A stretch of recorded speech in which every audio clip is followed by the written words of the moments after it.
Good afternoon, everyone. We are here at St. Vincent College of Cabuyao to interview some of the first-year students about their experience on SBCC.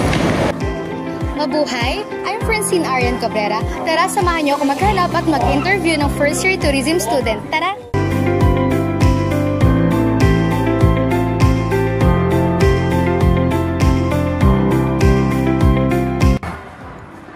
Hi ate, good afternoon. Pwede ko po kayo ma-interview? Opo. Anong year niyo na po as a tourism student? First year, Okay po, ano pong pangalan niya ate? Ninya po. Okay po, ate Ninya, I have one question lang po sa inyo. Why did you choose this course po? Napili ko po tong course na to kasi dream ko po maging flight attendant someday and magiging stepping stone ko po yung tourism na course para po ma-achieve ko po yung flight attendant po na gusto ko someday. Okay po, thank you so much po. Hello po ate, good afternoon. Pwede ko po kayo ma-interview? Yes po. Ano pong pangalan nila? Joylen po. Joylen. Anong year nyo na po sa tourism student? First year po. First year. May one question lang po ako. Okay lang po ba? Yes po. What surprised you the most about SBCC? Yung ano po, yung place, malaki po siya, tapos lalo na po maraming tao. Yes. Hindi po katulad ng dati ko pong school. Ano lang po, maliit lang po siya, tapos unti lang po yung tao. Hindi po katulad dito na masa-surprise ko po talaga kasi ang dami nila. Okay. Yun lang. Thank you so much po, ate.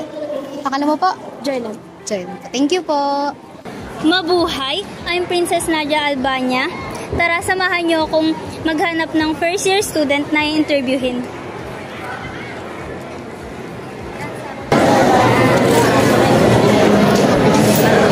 Hello po. Hello po. What is your name po? Trisha Guevara po. Ano pong year niyo na po? First year college. Ano pong course? Tourism po. May question lang po ako sa inyo. How's your stay so far at SBCC? As a first year tourism student po, I can say that my stay here so far is in SBCC is fun po because we have a lot things to do like reportings and memorization which I personally like po.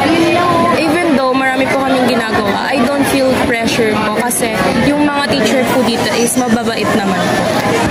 Thank you po. Thank you po. Hello po. Hello po. Anong year niyo na po? First year po, Ano pong course? tourism management. Ano pong pangalan niyo? Aileen po. May question lang po ako sa inyo. What is your favorite part of being tourism student? My favorite part po of being tourism student po is yung first po is yung uniform natin, which is talaga naman pong maganda. And yung pag tinignan po sila, sobrang presentable and malinis, maganda, ayun po. Thank you po. Tara, sabay.